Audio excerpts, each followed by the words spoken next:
반갑습니다. 오늘은 달고나 7주차 셋째 날 수요일입니다. 출애굽기 3장과 4장의 말씀을 통해서 함께 은혜를 나누고자 합니다.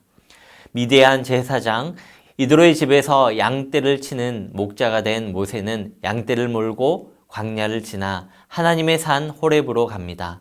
그곳에서 타지 않는 떨기나무 불꽃을 보고 가까이 다가갑니다. 그때 하나님이 모세를 부르시고 신을 벗으라고 말씀하십니다.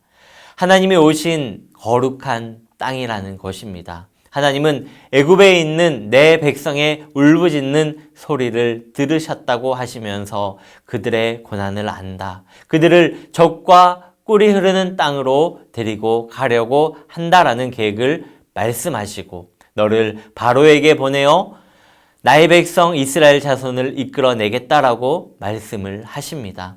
모세에게 애굽은 과거 살인자라는 오명을 쓰고 도망쳐 나온 장소이고 실패의 장소였습니다. 그래서 모세는 제가 무엇이라고 그런 일을 할 수 있겠느냐고 반문을 합니다. 하나님의 응답은 내가 너와 함께 할 것이고 내가 이 백성을 이끌어낸 후 이 산 위에서 하나님을 예배하게 될 것이라고 말씀합니다. 모세는 다시 반문합니다. 해방하시는 분의 이름도 모르는 제가 어떻게 그런 일을 할 수 있냐라는 것입니다. 이름을 물으면 대답조차 할 수 없는 게 자신이라는 것입니다. 하나님은 나는 곧 나 스스로 있는 자라고 말씀하시면서 아브라함과 이삭과 야곱의 하나님이 나를 보내셨다라고 말하라고 명령하십니다.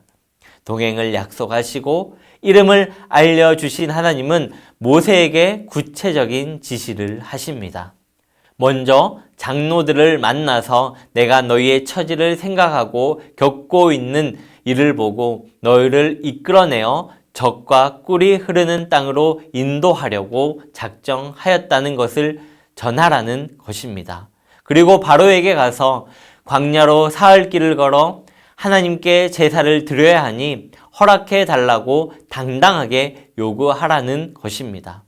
하나님은 그 다음 일이 어떻게 진행될 것인지를 알려주십니다. 애굽 왕은 거절할 것이고 나는 온갖 이적으로 애굽에 재앙을 내릴 것이다. 그 후에야 너희를 보낼 것이다. 이때 너희는 온갖 기금속과 의복을 요구하고 그것을 빼앗아 치장을 하고 떠날 것이라고 말씀하십니다. 출애굽기 4장은 하나님과의 모세의 대화를 기록하고 있습니다. 모세는 주님께서 너에게 나타나지 않으셨다고 하면 어찌합니까? 이렇게 질문을 합니다. 하나님의 대답은 이적을 행할 수 있는 능력을 주신다라고 하십니다.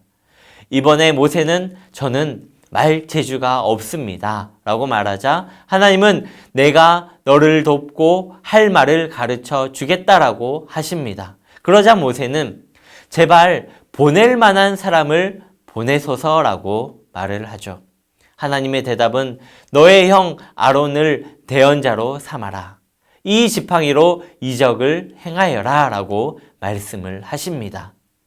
모세는 하나님께 설득을 당해서 아내와 아들들을 나귀에 태우고 도망쳐 나왔던 애굽 땅으로 돌아갑니다.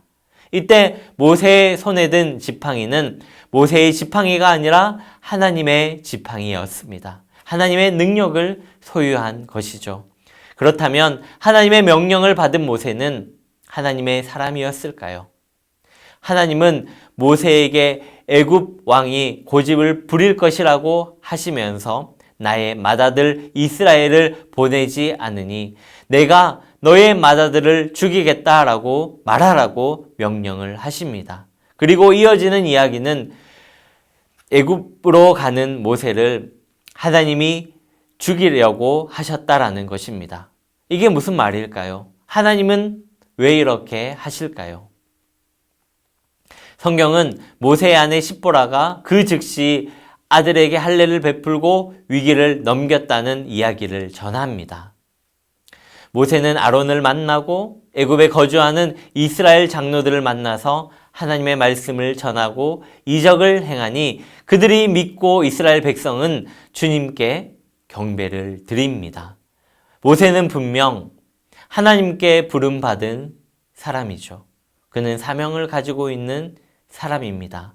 출애굽기 3장과 4장을 함께 보면 3장 서두에 모세에게 신을 벗으라고 하나님께서 말씀하셨고 4장 후반부에 하나님의 백성이라는 표식 할례를 행하는 이야기가 나옵니다.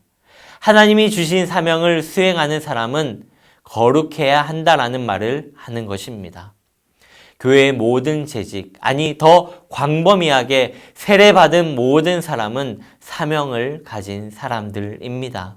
하나님을 예배해야 합니다. 봉사와 섬김으로 감당해야 할 일들이 있습니다. 복음을 전파해야 할 사명을 가지고 있습니다. 성도 여러분, 거룩의 시작은 세상으로부터 구별되는 것입니다.